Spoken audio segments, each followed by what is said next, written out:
আসলে পুশিনের ব্যাপারে এখনো আমরা ওরকম কোনো তথ্য আমাদের কাছে নেই, এবং আপনারা জেনে খুশি হবেন এই এলাকায় আমাদের এই সরাইল প্যাটার্ন 25 বিজিবি দায়িত্বপূর্ণ এলাকায় গত 1 বছরের মধ্যে এবং তার আগেও কখনো কোনো পুশিন হয়নি, এবং ভবিষ্যতেও যেন কোনো প্রকার পুশিন না হয় এ ব্যাপারে সরাইল ব্যাটালিয়ন 25 বিজিবি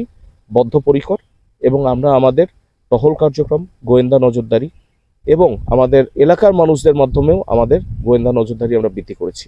যেন কোনোভাবে কোনো প্রকার পুশিন আমাদের এই এরিয়া দিয়ে না হয় সে ব্যাপারে আমরা সচেতন আছি, সোচ্চার আছি, এবং আমরা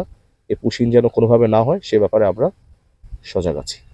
আমাদের টহল জোরদার করা হয়েছে, আপনারা সবাই জানেন। এই ব্যাপারে পুশিনের ব্যাপারে পশুর চামড়া পাচার যেন না হয় সে ব্যাপারেও আমাদের এখানে টহলও জোরদার করা হয়েছে, গোয়েন্দা নজরদারি বৃদ্ধি করা হয়েছে, যার ফলে এরকম কোনো ঘটনা ঘটবে না বলে আমি আশা করি। বিএসএফ এর সঙ্গে আমাদের সকল পর্যায়ে ফ্ল্যাগ মিটিং এর মাধ্যমে আলোচনা হয়, আমাদের কোম্পানি কমান্ডার পর্যায়ে, বিওপি কমান্ডার পর্যায়ে এবং আমাদের ব্যাটালিয়ন কমান্ডার লেভেলে আমাদের ফ্ল্যাগ মিটিংয়ে আমরা বলেছি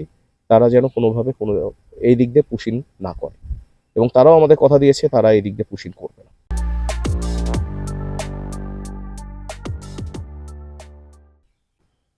এটা শুধু পুশিনের বিষয় নিয়ে না, আমাদের টহল কার্যক্রম জোরদার করা আছে আমাদের মাদক বিরোধী অভিযানে। এছাড়া পাশাপাশি পুশিনের জন্য যেন কোনো প্রকার পুশিন না হয় সে ব্যাপারেও আমরা সোচ্চার রয়েছি, সজাগ রয়েছি। পাশাপাশি এখন বর্তমানে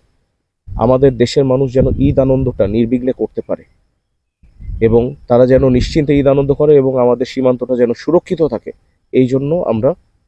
আমাদের ডিউটিকে জোরদার করা হয়েছে এবং আমরা আমাদের দায়িত্ব পালন করে যাচ্ছি। সীমান্তে আমাদের এই সীমান্ত দিয়ে এখন পর্যন্ত পশুর চামড়া পাচার হয়নি, বাট ভবিষ্যতেও যেন এবার ঈদে এবং ভবিষ্যতেও যেন পশুর চামড়া কোনোভাবে পাচার না হয় সে ব্যাপারে আমরা আমাদের গোয়েন্দা নজরদারি বৃদ্ধি করেছি এবং আমরা আমাদের টহল জোরদার করা হয়েছে। সীমান্তের অবস্থাটা আমাদের এই ব্রাহ্মণবাড়িয়া 49.2 কিলোমিটার আমাদের 25 সরাইল ব্যাটালিয়ন 25 বিজিবির দায়িত্বে যে সীমান্তটা রয়েছে, এখানে সীমান্ত অবস্থা এখনো স্বাভাবিক এবং ভবিষ্যতে আমাদের গোয়েন্দা নজরদারি বৃদ্ধি করেছি যে কোনো প্রকার তথ্য পাওয়া গেলেই যেন আমরা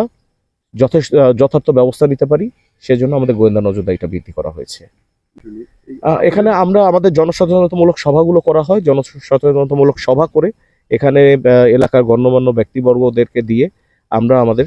এলাকার সাধারণ মানুষকে জানানোর ব্যবস্থা করেছি যেন এরকম কোনো প্রকার ঘটনা না ঘটে।